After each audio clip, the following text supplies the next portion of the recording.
1996, a street fighter from Brazil stepped into a cage in Alabama for a bare-knuckle fight against a Russian Sambo fighter called Oleg Taktarov. Taktarov was a former Ultimate Fighting Tournament champion and outweighed the Brazilian by 40 pounds. He'd never been knocked out. Gracie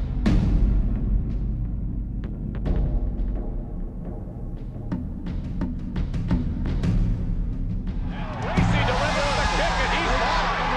That's it. That's it. That's it. Gracie with the swift kick and then the right hand. What an ending. Who could have predicted that? What a great fight. Spectacular.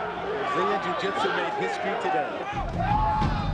The winner is Renzo Gracie. This film follows Renzo on the next 10 years of his journey through the heart of one of the toughest sports in the world. Who is Lina? Who the fuck is Lina, rapaz? Who?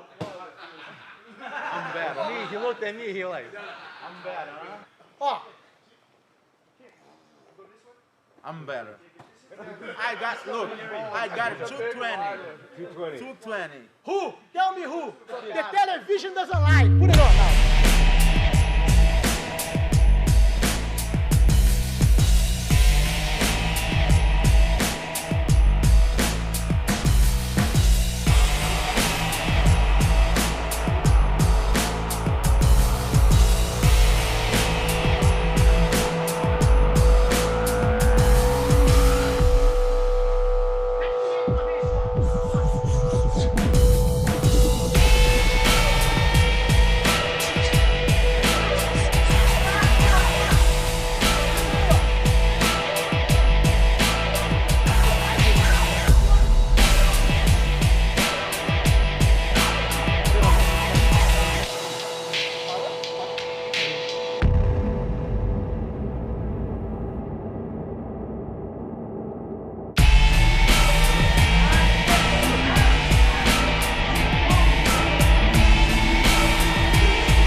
They don't want to fight. They don't want to. Like one time I was sitting pride on the bench with all the fighters. They were having they were going to introduce all the fighters before the event. And we're sitting there, I'm relaxing, and then suddenly all of them, one of them goes, you have to understand, these are guys 230, 235, in extremely top shape, the best strikers in the world. They go, oh man, I wish I was home playing video game. The moment that guy said that, the other ones right away say, yeah, I wish I was home eating. I was home with my wife. And then they all look at me. They expect me to say the same. Well, I look at them, I say, what the fuck is wrong with you guys? There's no other place on earth that I would rather be than here. Well, I want to be on that ring to see what's going to happen. We're going to battle now. And I couldn't believe that they were actually there, but they didn't want it. They were there for the money. They were there to become a little famous or to build up their name. I was there because I think that was important. That was a way to extend the history of my family, not for the gains that I could, the personal gains.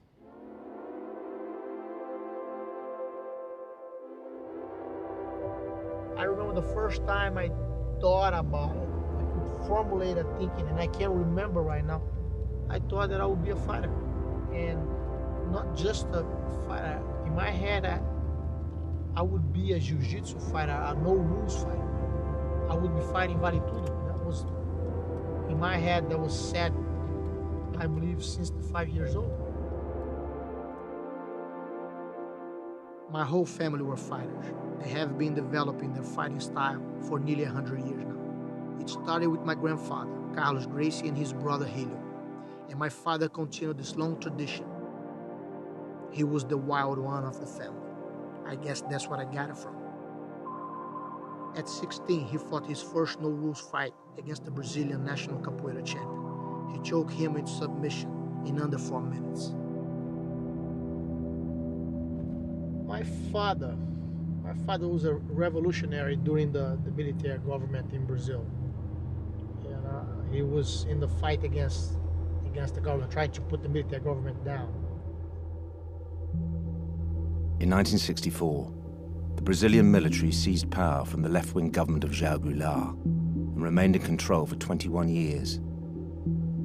During their rule, Renzo's father, Robson Gracie, was one of 200 members of an underground resistance movement committed to overthrowing this military dictatorship. In the early 1970s, the entire group was rounded up by the military police, brutally tortured, and killed.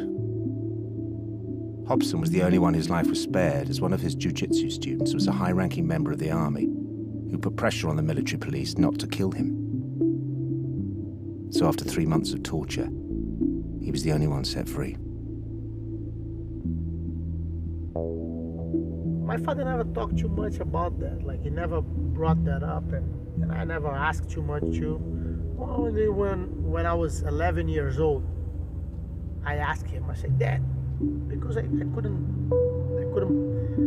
always try to learn through somebody else's experience, so I asked him, how is torture? Do they really make you tell the truth? Or can you put up with it? My father said, it's very difficult. It's very difficult to put up with. They do things that you can't imagine, and you end up telling the truth, you know? But he goes, but at the same time, he looked at me very seriously, and he goes, but there's people who never folded, who it doesn't matter what kind of punishment they give to them, they won't tell what they need to know, and they get beat until they die. So I asked him, Dad, did you watch this? He goes, no, but I could hear every day. They make sure that all of us hear everything that was happening, you know. And I was 11 years old when my father told me that, and I remember that I saw so much admiration in my father's eyes that my father never realized, but on that day, he made me one of those men, you know. I have my father in the highest place a man can have another in, and I would die before I could disappoint a belief that he had. So he made me strong, and he made me believe that what you believe is more important than anything else, you know? It's more important than actually your life or everything that you have.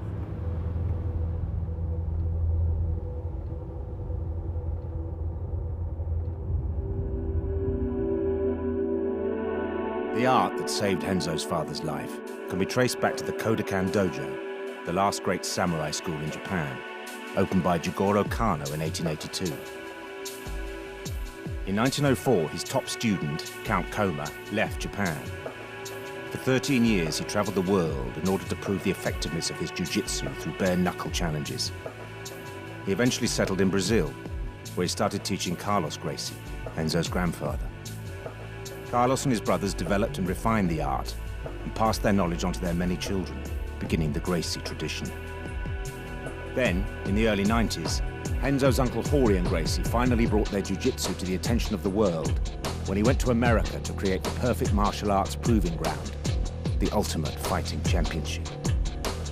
The no-rules competition was a huge success, and Renzo's cousin Hoist dominated the televised events, beating up to 4 opponents in a single night. His phenomenal achievement opened the door for brothers Hickson, Euler, and cousin Renzo to step forward with one goal: to prove the effectiveness of their jiu-jitsu.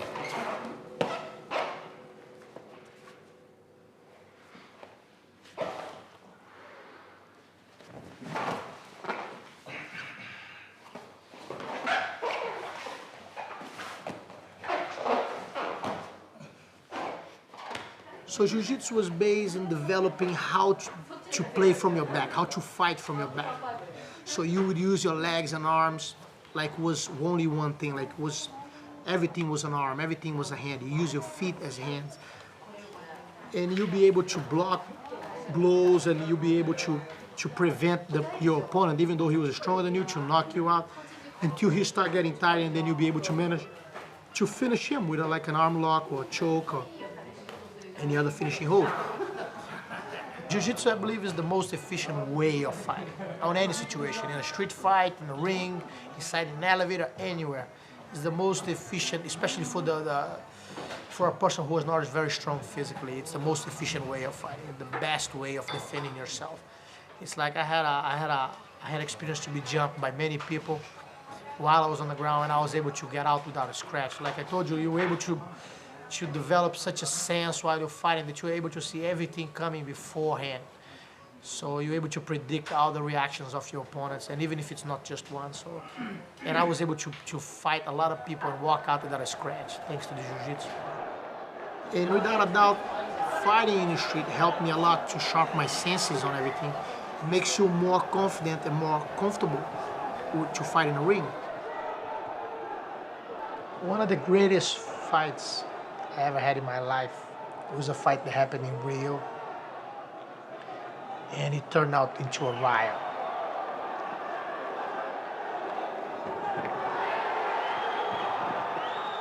It's an old rivalry between me and Eugenio Tadeu.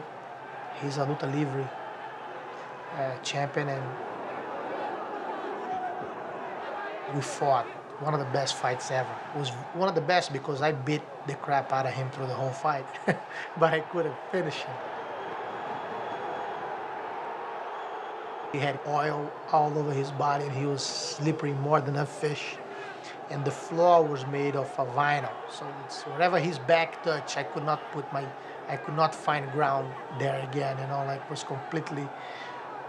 It looked like those gel fights that you see women doing on TV.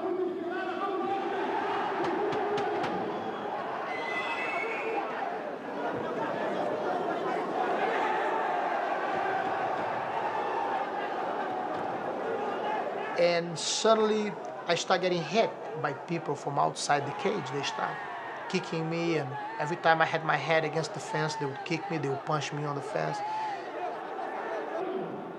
But there was a couple guys that kept insulting me all the time, and they were like right next to the fence. And then one of the moments that the fight broke and the ref pulled us apart and told us to stand up, I see this guy sticking his head right inside the cage over the fence, you know, cursing me. So I pretend I was looking to my opponent, and I land a straight shot right between his nose. The moment that he fell down from the fence, my brother got him. The whole riot broke from there. It was like 400 people fighting at the same time. It was an unbelievable experience. How can I tell you?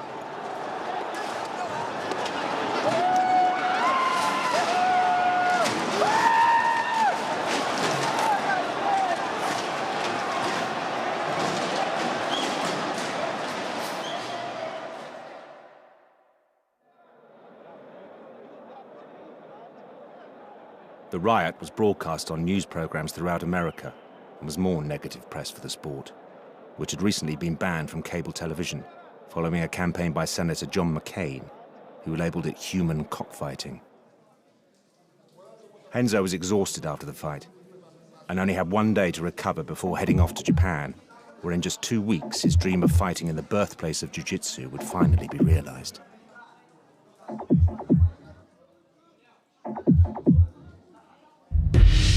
When he arrived, Renzo was already one of the most feared fighters on the planet, undefeated in 5 years of professional bare-knuckle, no-rules fighting.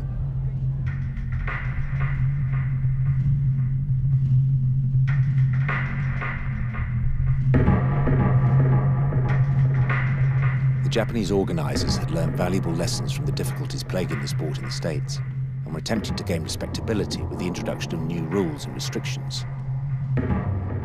Thin regulation gloves would now be worn.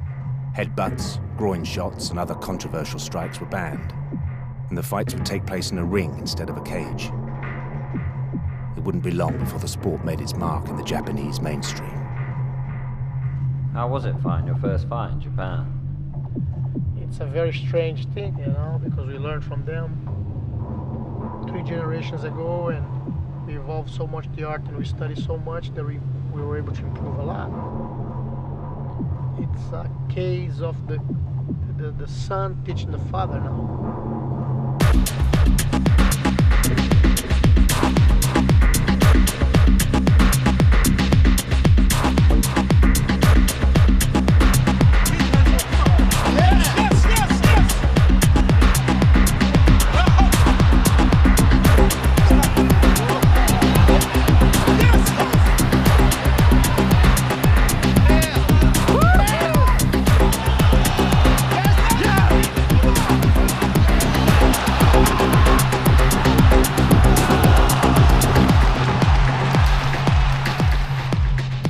Renzo dominated the fight but had problems adapting to the regulation gloves, and he couldn't finish Shoji.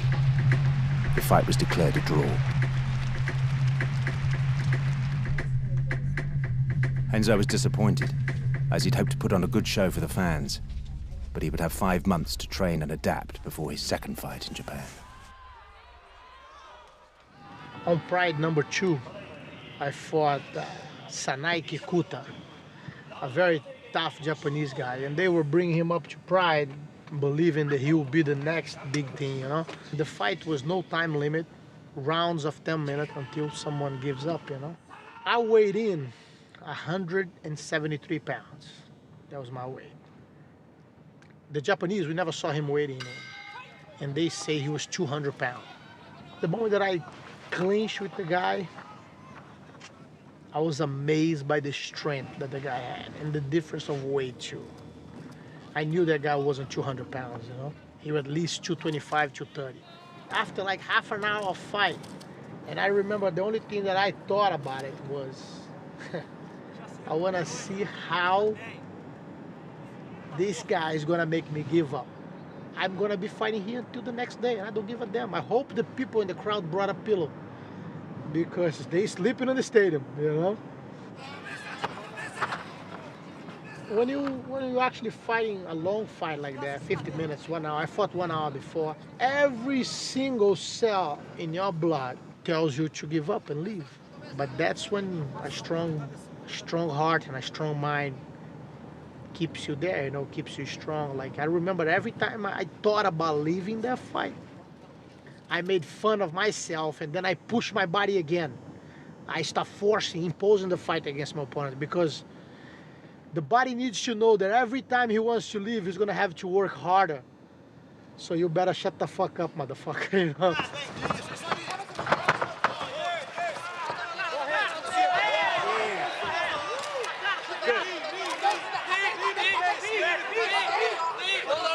Play your game, Renzo!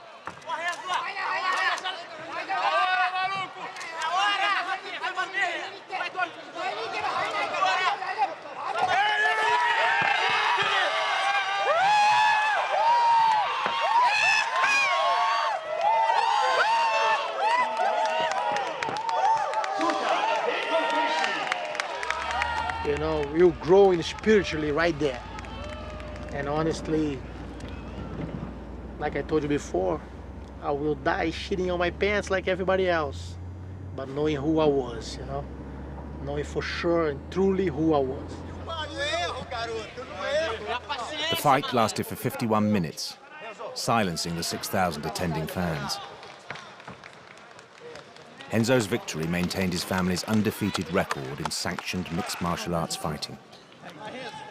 The Gracies had become the bad boys of Pride, and the Japanese fans pined for a hero who could beat them. He arrived in the form of Kazuchi Sakuraba. The first to lose was Royler Gracie. Although the end was controversial, as Royler didn't tap, the upshot was simple. Japan had found their hero.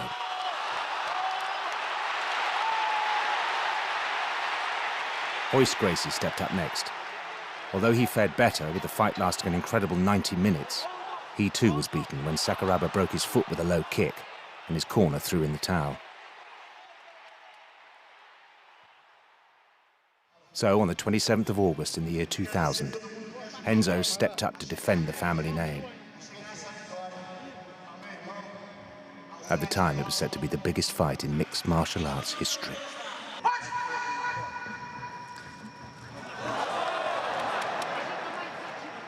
The bout was scheduled for 2 10-minute rounds. 17 seconds before the end, with the fight too close to call, there was a sudden and dramatic conclusion.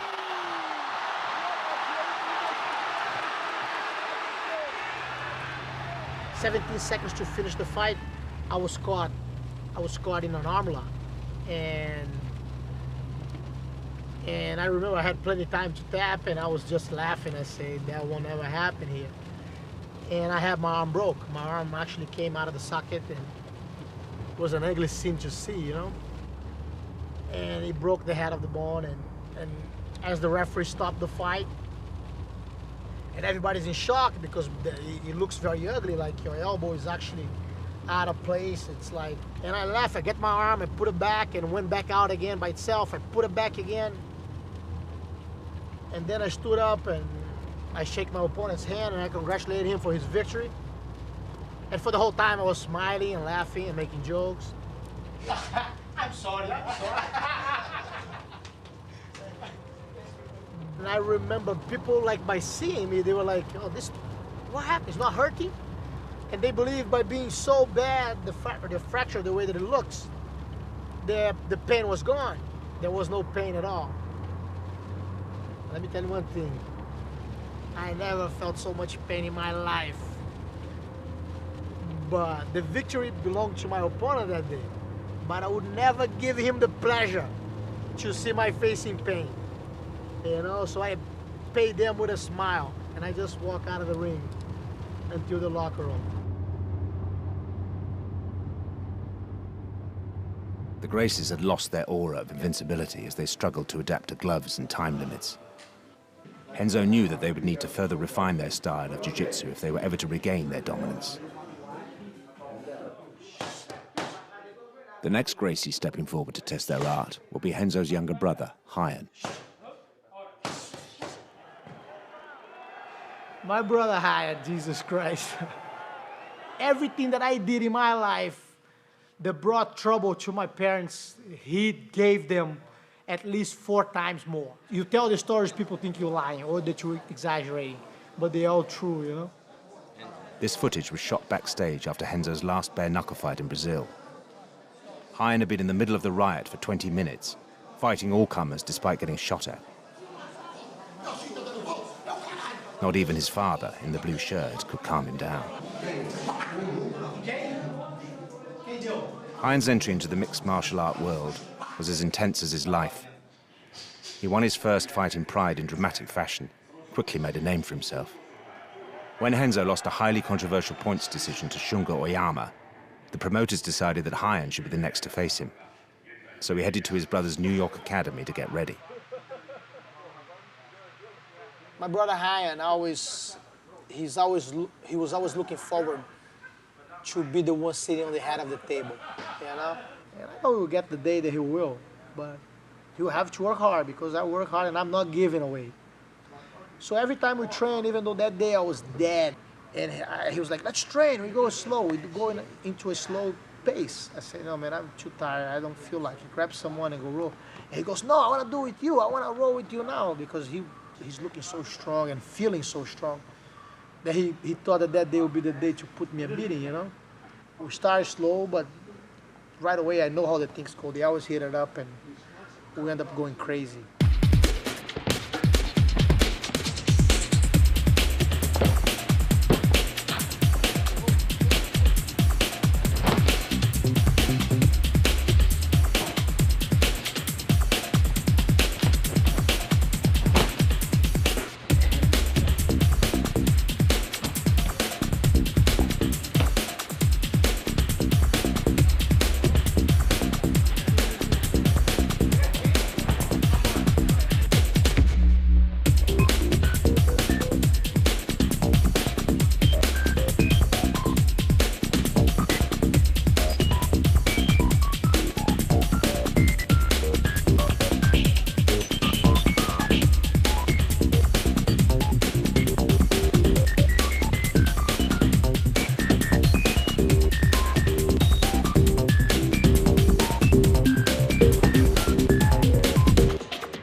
And the funny thing was I was so tired that day that I was feeling sick for like 3 days after that.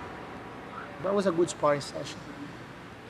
And even though we compete a lot against each other, his victory will be my victory. So I try to teach him everything that I can.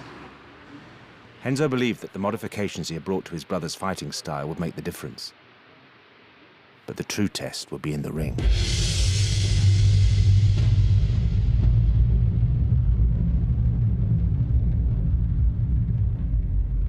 Shungo Oyama had been accused by the Japanese media of running from Renzo and just fighting for points. So against Heian, he was determined to put on a display of his skills. Unfortunately for Shungo, with the Gracie family honor at stake, Heian was determined too. 90 seconds into the fight, Heian broke Shungo's arm. Shungo, a tough and proud man, refused to submit, and his arm was cranked for 5 long seconds. Eventually, the ref pulled them apart, and Heian's first reaction was to lift Renzo onto his shoulders and parade him around the ring, dedicating his victory to his brother's teachings.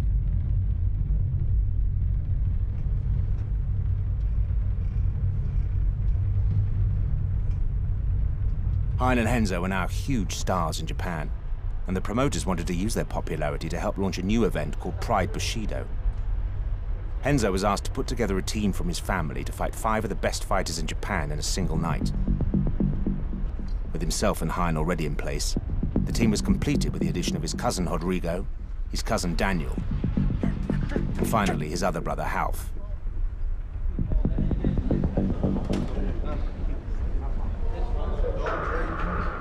Beijo no papai aqui, papai vai embora. Vai. Te amo, viu? It was set to be a night that would nearly end Renzo Gracie's career.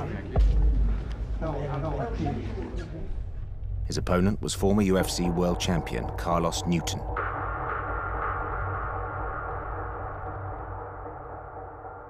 It was a close fight that went the distance.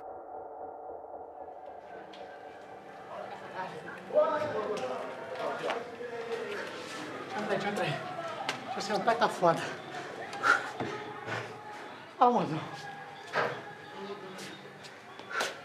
Caralho.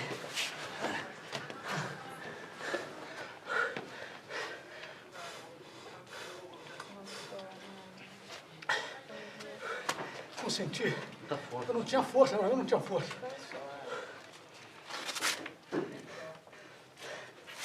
Cansou, Caralho, cansado. Até tu cansado, trocou porrada. Fez assim, vamos bater, ó. Pra caralho. Ele tava mortinho, bicho, mortinho. Fez assim que eu bati e não bateu. Pô, tu vai ver depois na fita, tu vai ver, só que cansou um pouco, foi só isso. Agora você empate. Na hora que eu dei a joelhada nele, meu joelho saiu do lugar. Saiu. Já estava cansado. After the Carlos Newton fight, I remember us walking back into the locker room, and Renzo was just overheated. He was like, I'm so hot. Like, I put him in the shower, and I remember just helping him shower with like cold water, when like he was just like a car that overheated. It was just like, there was like smoke coming out of him. Like, and we put him in the bath, and I was thinking to myself, like, how could he have fought like that? Like, And he still fought on it? yeah, he still fought on it. Yeah, no, he still fought on it.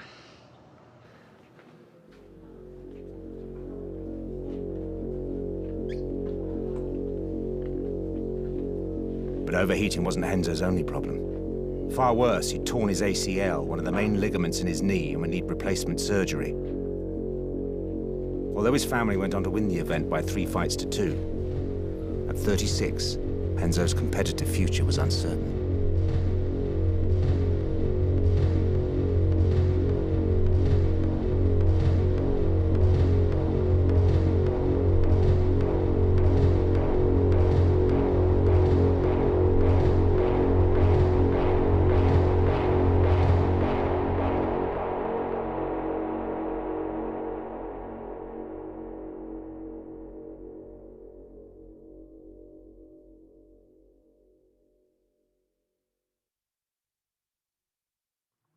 Lá mesmo, Federal, não tem jeito. Correu do jogo, né?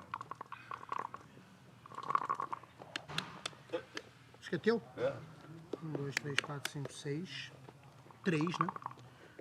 Porra, I gotta give Renzo a break, rapaz. Às vezes esse é o Cagando pra caralho.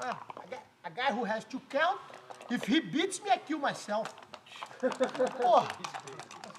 In the months that followed, Renzo could only sit back and wait for his injury to heal. Caga pra caralho, hein? I'm not winning. I'm humiliating. Regular customer. Não posso, eu queria martelar, não dá? Regular customer. Não pode. Oh, this is personal. This is personal. Oh, hi. This is personal. Hi. That's personal.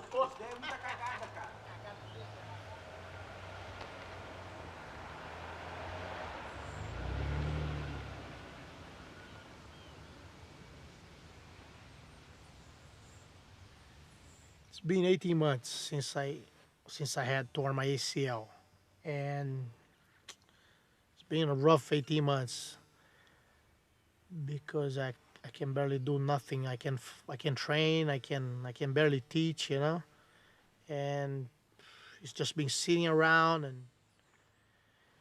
But the good thing is I make a fight every day in my head. Every day when I'm sitting down by myself, I imagine myself fighting and all the positioning, so I make sure that my mind keeps sharp for the days to come, you know.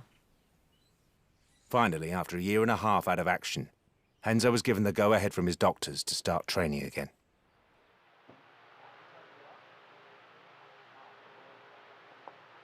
To start training, it's always the worst. It's so much suffering, and your body can never follows your head. Like, you always think faster than actually you can do it. You know, you see the things there, but you can't get it. It's really a pain in the butt. But I honestly have been to that before. I was shot when I was 16, and it took me like a year and a half to get back after my femur was broken, you know, and it's just you take one day after another, and it's just a matter of time before I'm in shape again, my body's tuned up, and I start building up the most important, the confidence to be able to pull out the tricks that we were doing before, you know. This time I fucked you up. And the problem of being so long without training is the Abu Dhabi competition, the grappling competition will be in 6 weeks. So I have no option. It's just hard work, and I don't believe my body will be as fast as it should, or as tight as it should. But you know, I'm not a magician, but we always have an ace in the sleeve. You know, you know how that works. The Abu Dhabi World Submission Wrestling Championship was set up by Prince Tanoon, a wealthy royal from the United Arab Emirates, to indulge his passion for jiu-jitsu. The event allows all the submissions of jiu-jitsu, but no striking. Renzo had entered every event since its conception and won twice. In 2005, the event was held in Long Beach, California. In the first round, Renzo was drawn against one of the tournament favorites, Pablo Popovich.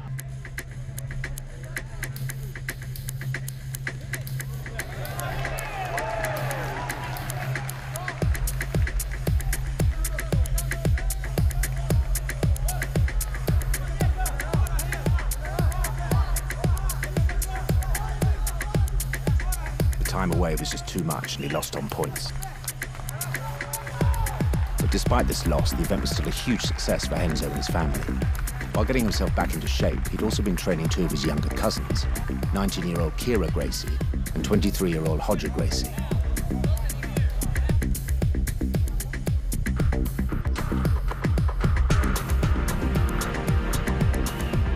Kira won her final to make history as the first female world submission champion in her weight class.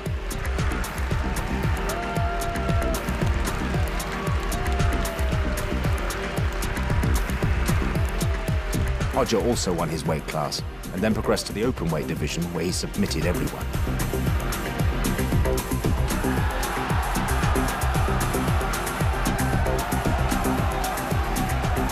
The next generation of Gracies were beginning to shine. 3 days after the event, Renzo received a challenge he could not refuse.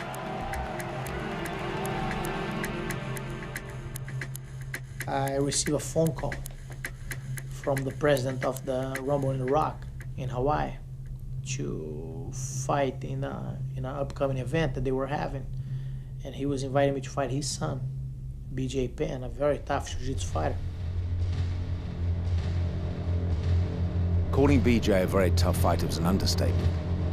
At the time, he was considered by many to be the best pound-for-pound fighter in the world, and the televised fight was taking place on his home turf of Hawaii. The introduction of similar rules to the Japanese events made the sport more acceptable to the American establishment, and was back on cable television and growing day by day. Renzo would only have 8 weeks to prepare for this. His first fight on American soil for 9 years.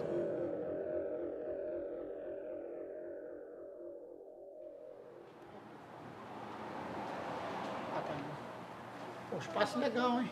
Nice space, né? Ficou bonitinha com academia.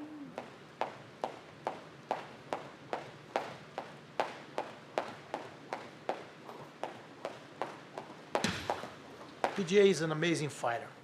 BJ started training with my brother Half, and like Half's school is very tough, very fighting oriented. Like everybody in there, it's just looking to fight. And BJ he really excelled on my brother's school. Like I remember every time my brother called me, he would talk so proudly about this student that he had, an unbelievable kid that had unbelievable wrestling skills, very good boxing skills, and his jiu-jitsu was becoming amazing. BJ was your student for years. What do you think about him fighting Renzo? He's a trader motherfucker. That's what I think. Yeah, fuck. What you think? A guy that trained with you for he didn't train like 1-2 years with me. He trained like a while. Yeah. Now the guy challenges the family and shit like that. They don't deserve my respect.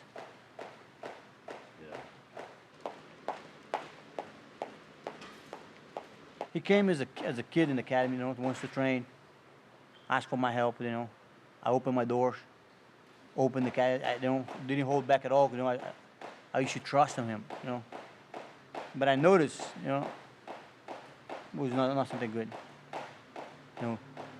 He's like teaching a snake. Sooner or later, they're going to try to bite you. Best way to kill a snake, cut the head off. That's it.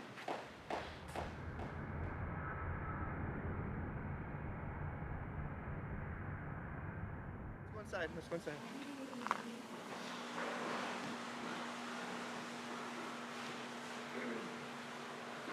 That's a great set you got here. It's awesome. I wish you could see with the ring in here, man.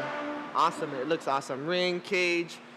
You can have all the people doing, whoever's fighting in a ring, training there, whoever's fighting the cage here.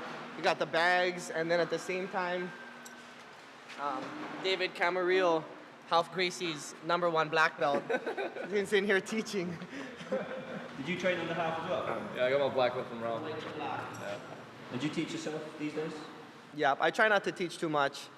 I don't like to give away any of my secrets. Nah, I like to be more like a student or training partner. So I always have black belts in here, just teaching all the time, and I'm just training. Okay. So I don't teach too often, but I'm here every day if anybody want to ask me a question about jiu-jitsu or whatever.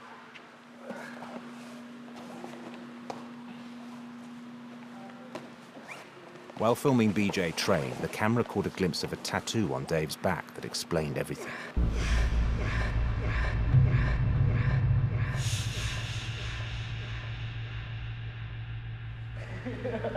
How did that look? Can I just get a shot of your tattoo? No. Okay. Thanks. Come on. It's gonna change anyway. So can I ask you, do you feel a little... to me, it's quite strange seeing a Half Gracie tattoo on your back, and you're. It's gonna change anyway, doesn't it? No, but I mean, you're training a guy to fight his brother. We used to train together, and it's a long history. He always told me from when I was a blue belt, I'm gonna train you to fight Half one day. That's not true. I mean, me and B have been friends forever, and I supported him when he did his thing, and it's just kind of, I'm here because of that. I'm here to support him again, and it just so happens he's fighting my instructor's brother, our old instructor's brother, and you know what? It's going to be fun. It's going to be a nice day. Yeah, it's the way it is.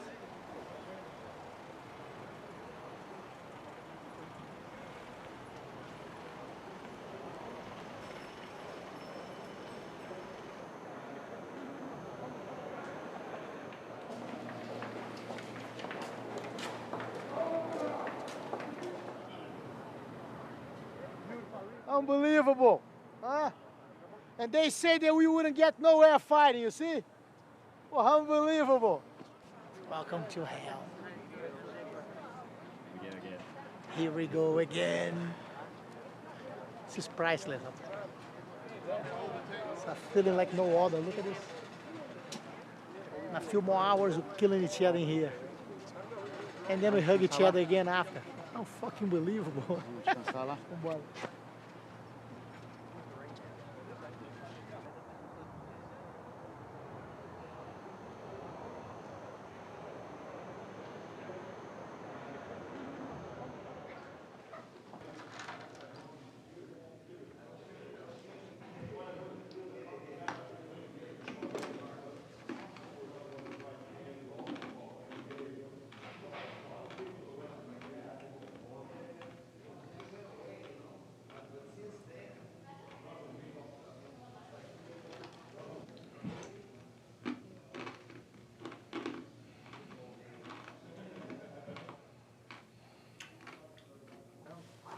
What makes you want to step in the ring with somebody, with the person that everyone considers to be one of the best fighters in the world? What makes you want to challenge it, put yourself in that situation? Which could go in the wrong, end up in the wrong way. Could cause you pain. What makes you? I'm really stubborn, and I believe in myself above everything else, and I believe on the art that I represent. I believe in the jiu-jitsu. There's no better way to prove yourself and to prove your art against the best. So since they claim he's the best, that's the place to go.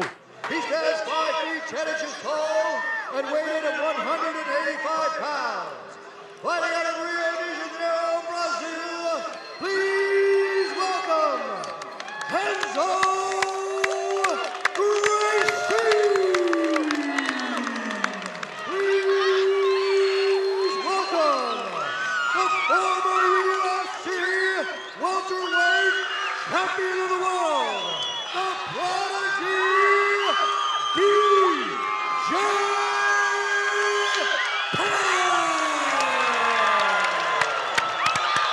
BJ Penn, Renzo Gracie right now in K1. Yeah, BJ started out with the Gracie, so. This will be fun to watch. Oh, BJ went for the haymaker. Renzo goes for the takedown and gets it. Right away, Renzo Gracie taking down BJ Penn. BJ Penn, I think, ideally would like to stand and bang as well because he's so good in so many ways. Look at Renzo Gracie looking for a few different things. Now BJ stands up and he pays for it, takes a right hand. And for sure I would have gone to Renzo. That's a good solid round for Renzo. So here we go, round two. Renzo Gracie, BJ Penn. BJ works to the body there. BJ, oh, good combination by BJ Penn. Renzo takes a nice shot though. Oh, good left hand. That snaps Renzo his head back there with that straight left hand. Good 1-2. You see the nose bloody now for Renzo. He's taking a couple different shots here. And that's the end of round two. That was BJ Penn's round. So this is interesting, guys. First round probably goes to Renzo. Second round definitely goes to BJ Penn. Renzo's going back to that leg kick and it's scoring for him, you know? He's going to try for the takedown. Can he get him down, though? This is the tough part to do. When you get to a third round, can you take down BJ Penn? He's working hard. He's trying to get the takedown. If he does, it will seal the fight for him. No, he's still working on it. Look at the amazing balance for BJ Penn. It is incredible to watch. BJ, and now. All right, BJ. BJ gets Renzo Gracie down.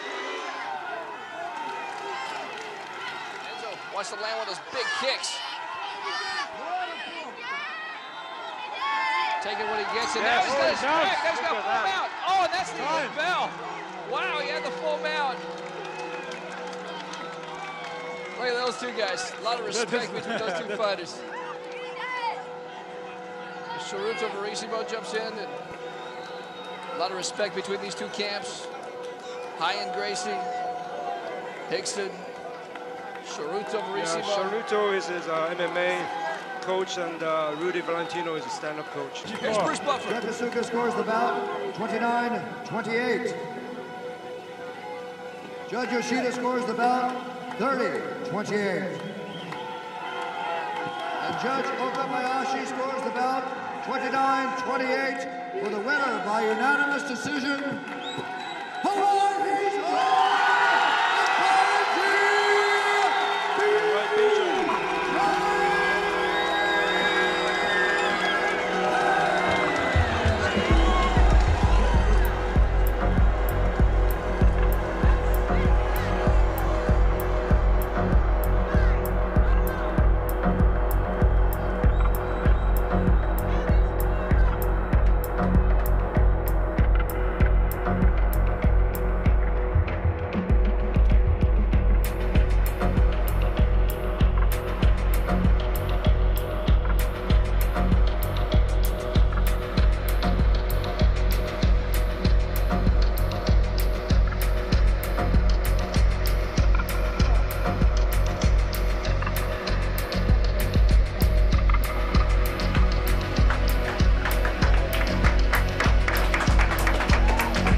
Get it. Take a look on this face.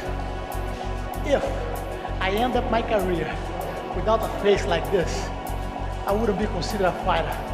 This is the picture that I'm gonna take now inside the locker room and show to my grandkids in the future. You see, when I bite, my teeth don't match. This is an unbelievable feeling. Look, I'm gonna say it again, it's better than sex.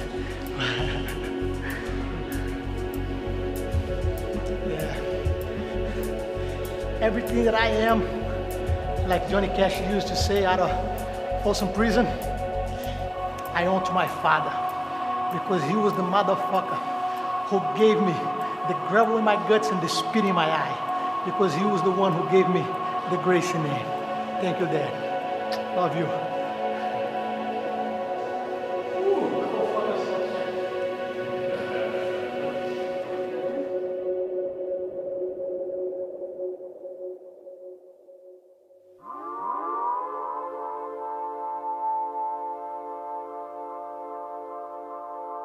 The loss against BJ Penn was Renzo's third in a row, and fight offers stopped coming in.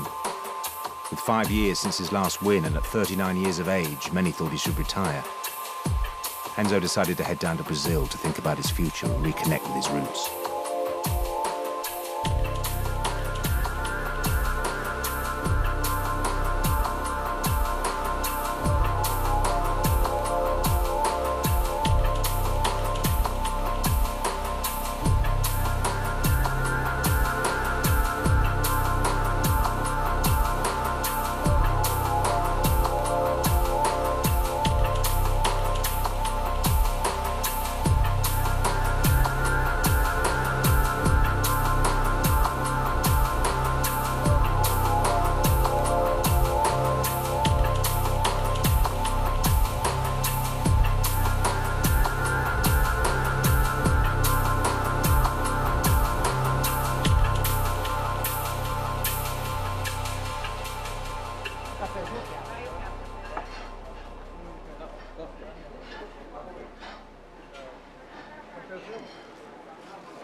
Getting. Poor old lady here. Very gentle. She's the one that used to wipe my butt when I was a baby. She took care of Renzo, Ralph, and Haya. Can you believe? And the worst of all, my sister Flavia. She's the worst of us four. While I was growing up, someone would hit me in the head. My father would not even get out of his chair. She would take care of the business right away. The most powerful right cross that I have ever seen in my life. Once it lands, look at this gentle hand.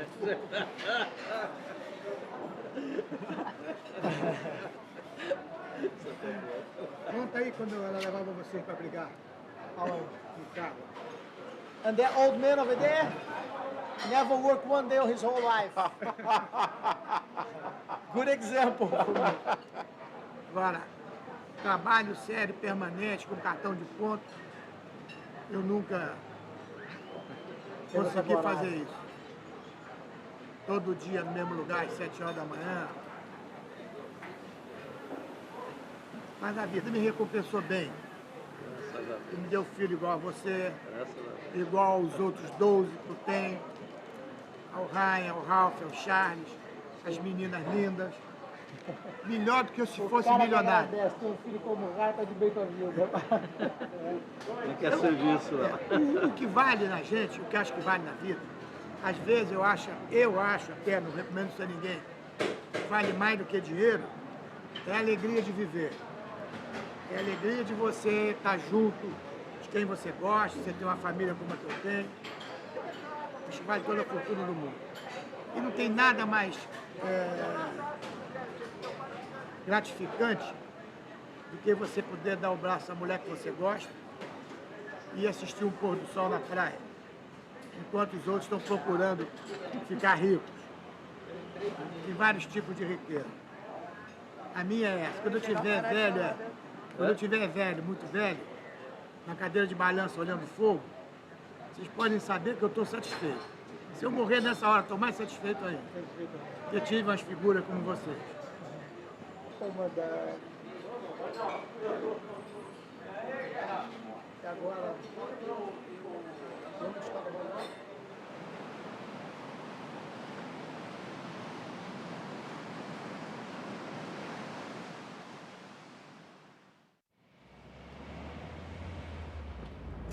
We grew up here. You could do whatever you want. The police would never come when they call it. So it was wild and nice. Freedom.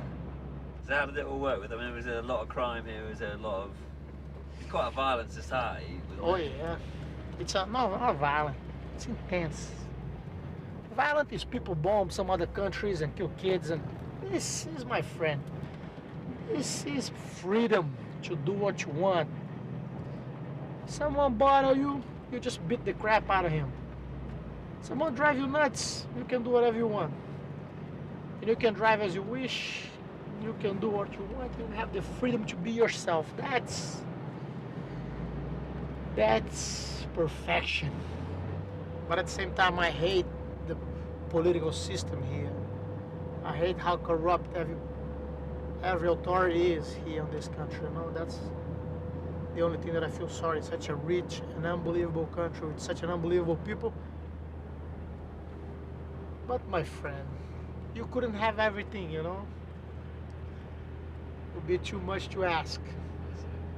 So you live in America and you come back to Brazil and you didn't feel you need I feel like I just young, like 10 years at least, as soon as I stepped out of that plane. I'm a different guy right away.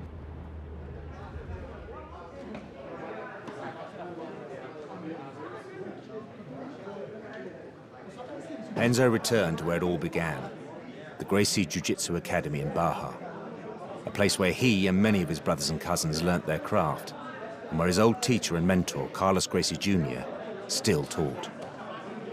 Our goal is to show the world that Jiu-Jitsu in the real fight is more, is better, more useful than just punching kicks. People sometimes confuse me, they confuse, the Gracie say they are the best, the Gracie say, no, Jiu-Jitsu is the best.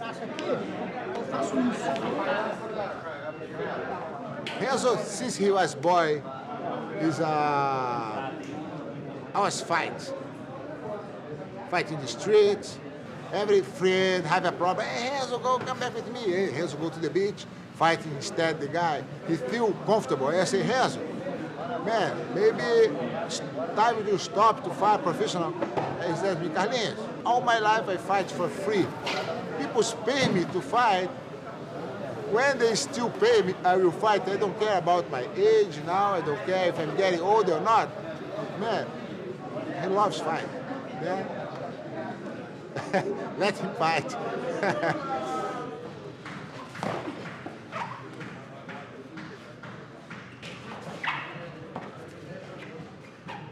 It was clear to Renzo that he wasn't prepared to hang up his gloves yet.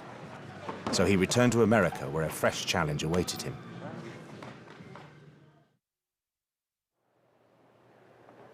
The sport of mixed martial arts was gaining momentum in the US, and many new organizations were being formed. One, the International Fight League, promoted a new concept where teams of 5 fighters would battle it out over an entire season until one team emerged as champions. The teams would be picked and coached by the legends of the sport, and Renzo was an obvious choice.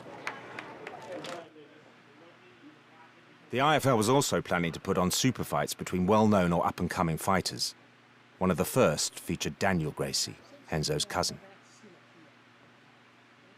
Daniel was always the elephant of the family. Like, it's the mild-mannered guy and always huge, with the sweetest personality ever, you know, good-looking kid. The girls always love him. Life always smile at him, you know, and so he never worked hard for nothing.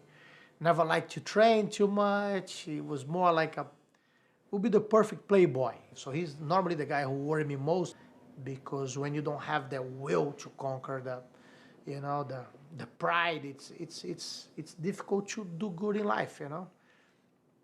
But I always made sure that he was under my umbrella, and I was always, when he tried to fall back behind, I would tie a rope on his waist and drag him with us. Aí, empurrar, agarra na perna, vai pra baixo. Puxa essa merda, rapaz. Joga na cara dele. Essa tua cambalhota aí, tu pega e enfia no cu essa porra, que isso aí não vale de nada, bicho. Cambalhota de merda é essa, rapaz? A última, vambora, Daniel. Quero ver quem é que vai acertar essa. Vambora, Daniel.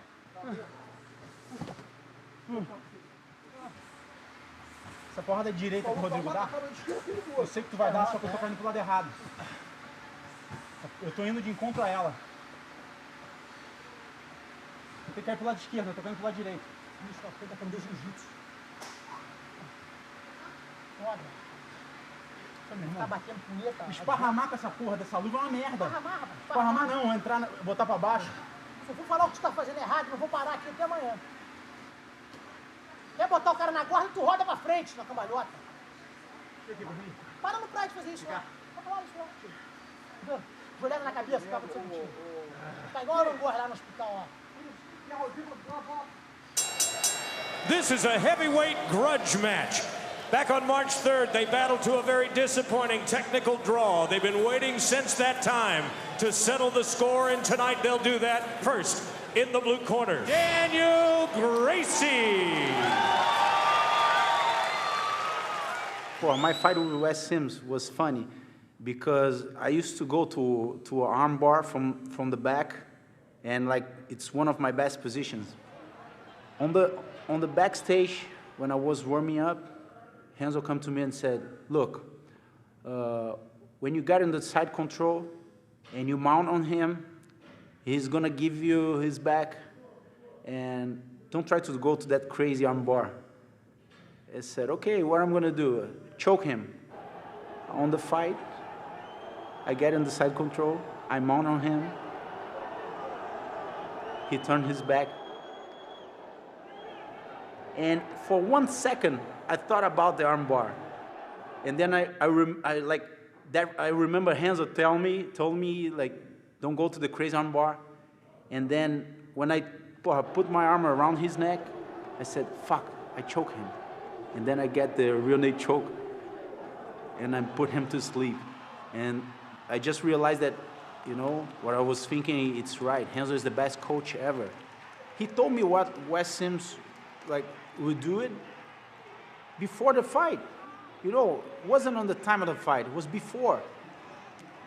So it's unbelievable, the vision that he has, you know, when he's watching you on the ring, it's something unbelievable. I guess it's something spiritual, you know, like it's not from here.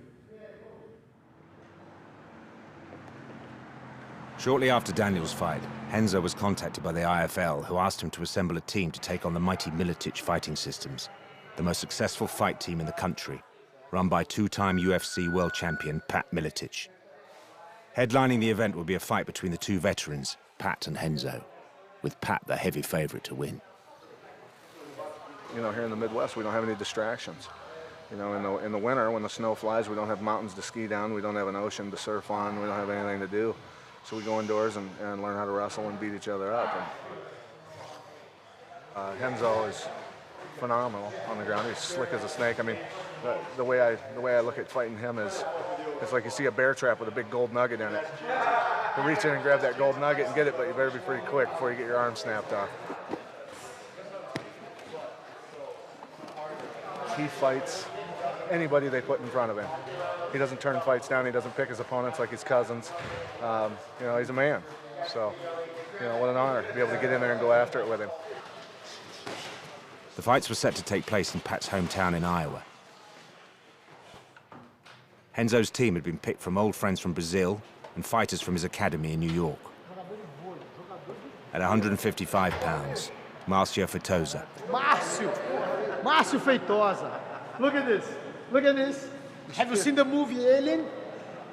Have you seen this? And he thinks everybody else is weird. What about him? At 170 pounds, Marcelo Aperu. He's a mythological. This name is from a mythological creature that we have in the jungle in Brazil. É o que tem o pé para trás? Ah, it's a bird. It's a bird that we have in the jungle there. Caralho. At 185 pounds, Fabio Leopoldo. This is Fabio Leopoldo. This boy was raised by his grandmother. If you have a picture in an illustrated dictionary about politeness, is this boy here. Well-educated, well-mannered. His mother is trying to convince him not to be a fighter. we can't help. I think he likes us more than he likes his grandmother. So look where he are now. At 205 pounds, This is André, rapaz. André Guzmão, pô. This is, pô, underwear hanging out, let me tell you, pô. This is one of my best guys in New York, pô. We came to clean the house. And not only this, but he's an unbelievable master of capoeira, the Brazilian fighting art. Uh-oh. Banana way! Banana way! This guy is 220 pounds. He can jump like a monkey, my friend, like jumping from one side. You not even see him moving. and at 265 pounds, Brian Vittel. This is little Brian, a malnourished American guy, raised and fed on American pure milk. Look at this, goddamn, 300 pounds. We have to convince him to drop a little weight to go from 300 to 265. You know what he did? He took a dump. Look at this, what happened. He lost 35 pounds. Whoa. But it was the fight between the two masters, Renzo and Pat, that really caught the attention of the media. And most importantly, the popular American news program 60 Minutes. One hand goes around the neck, grabs your bicep, the second goes behind it. Oh, yeah. When the pressure comes, remember to tap. That's tough. That's very strong. Come on, let me see you do it once. Their surprise decision to broadcast the fight as part of a piece on the explosion of the sport was set to make it the highest viewed ever in North America.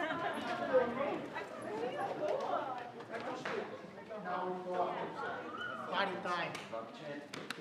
Tu, bicho, tu tá aí, caralho. I thought he was gonna be late. After so much harassment, I leave you alone. Thank you, we will. Ladies and gentlemen, welcome to the Mark of the Quad Cities. Tonight, the Pitbulls, based out of New York City, and your hometown Silverbacks. Plus, tonight, a super fight when Renzo Gracie squares off with Pat Miletich. The road to the IFL World Team Championship here in Moline is underway. Barnabas working on, Barnabas almost down, and Barnabas is on his back. And Vitasa going to work now. That's what he needs to do. We get ready for round two, and Vitasa impressive so far. I would say that Marcio is in control here. Oh yeah, I would be Vince is stronger also now. Yeah. Third and final round coming up. Mark Malashevsky has never lost an international fight league bout. May be in trouble here. And the fight will probably go to the ground. Good sprawl there. There's the possibilities for Vitasa. But the last round was for Mark Malashevsky for sure. Ladies and gentlemen, we do have a split decision for your winner, Mark Malashevsky. They robbed you. That's what happened there. He's going for the ankle lock here. It's a straight ankle lock. Markham's going to roll up into the ropes. Markham may be in potential trouble here. No, he reverses the situation, gets it done. Look at the trot with the legs. That's brilliant. Azevedo fighting a beautiful fight here so far. 1 minute left here in round number one. Oh, nice right. Superman punch. Markham comes in now with what he does best. The winner, Rory Markham.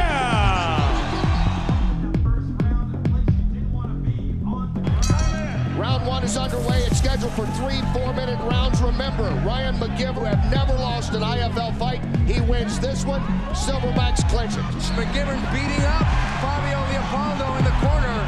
But McGivern could be in big trouble here. McGivern is going to does. McGivern loses for the first time. I'm telling you. I'm really looking forward to this fight. I think this is going to be a very explosive fight. But nice movement back and forth. Nice take on the fence, too. Guzmão coming out aggressive with a ground and pound. Big shots by Guzmão right away. Andre taking advantage. That's the guillotine. That's exactly what you said, Steve. He's so calm, but then he needs to turn it up. He turns it up. He's getting finished. It's close. It's close. It's real close. Guzmão trying to hit it. He does. There it is. With the victory, the Pitbulls have tied it out. And they pour into the ring. vai dar porrada agora. Vai ter que falar que foi levado. Round one underway. Scheduled for 3 4-minute rounds, and this will decide who advances to the semifinals of the IFL World Team Championship. Rockwell in the yellow for the Silverbacks. 17 wins, 11 by knockouts. Slack here. He needs to keep everything up. Perfect. No mistakes. He said that he wanted to finish this fight with a solid end.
Standing here at the Market Quad Cities, and the super fight is on. Round one of what's scheduled for 3 4-minute rounds.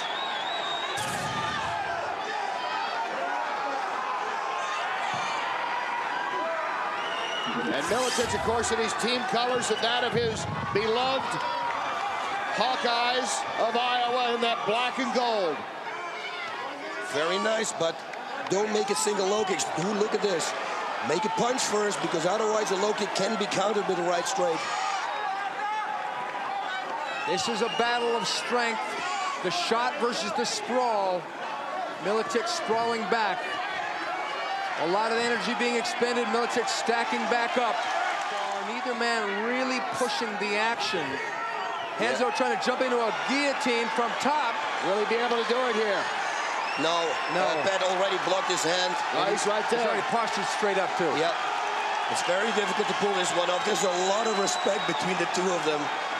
I believe that the rest of this round will go like this, and round two, I think they're going to pick up the pace. But Renzo doesn't have the legs up above the hips, so I doubt Pat is in trouble here. Under a minute to go in this first round between Gracie and Miletich. And Gracie is leaning through the ropes there. Gracie wants that guillotine, and he does have a wicked one. Pat may be in trouble here. Pat just tapped out. Pat tapped out. That's it. Gracie's done it. She is so good. What a surprise. Renzo Gracie has defeated a stud Pat Miletich, as you see him there, just trying to regain his legs. He felt that the killer team was on, and that's why he didn't let go. For us, it didn't look, but Renzo Gracie, being the submission master that he is, he felt it was there. He kept holding on to it, and he pulled it out. It's unbelievable.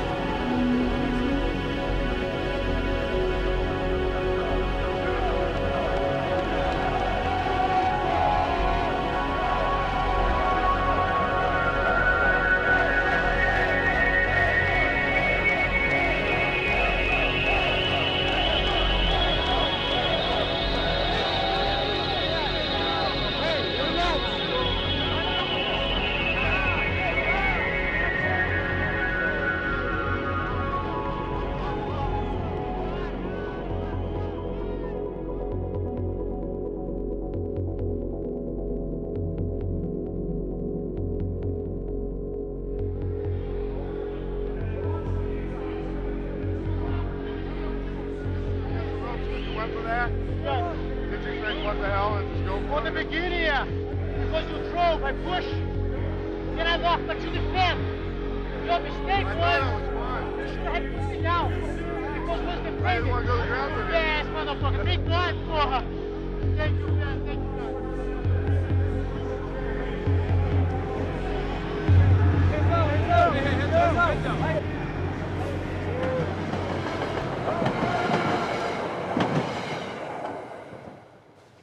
How's my hair? My hair looking good? I guess. Huh? Caralho, good looking motherfucker. Hey, I don't know if I ever told you, but my mother, when I was born, she said that I was so ugly that she wanted to return me. She goes, "This is not my son." Can you believe? I told her I'm the ugly duckling. Look at now I'm a swan. Can you fucking believe? Let's go work out.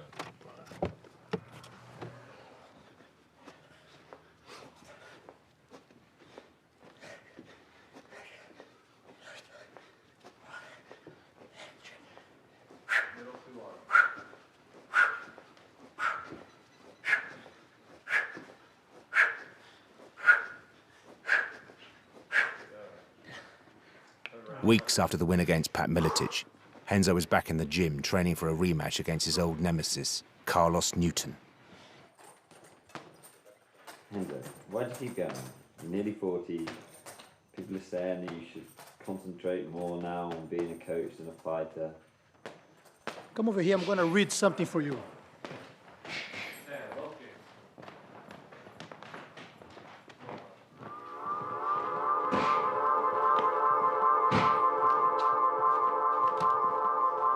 It is not the critic who counts, not the man who points out how the strong man stumbled, or where the doer of deeds could have done better. Credit belongs to the man who's actually in the arena, whose face is marred by dust and sweat and blood, who strives valiantly, who errs and comes up short again and again, because there is no effort without error or shortcoming.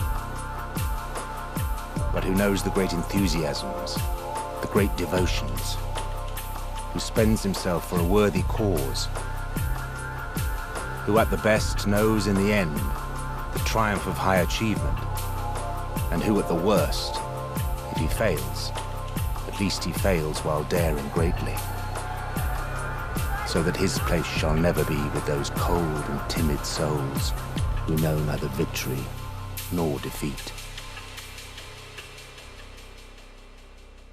This tells you everything, you know? Everything that you need to know. Believe it, it's being written or being put out there, so all you have to do is study. It's look at the past and learn to make a better future. Oh, hi, you like it, huh?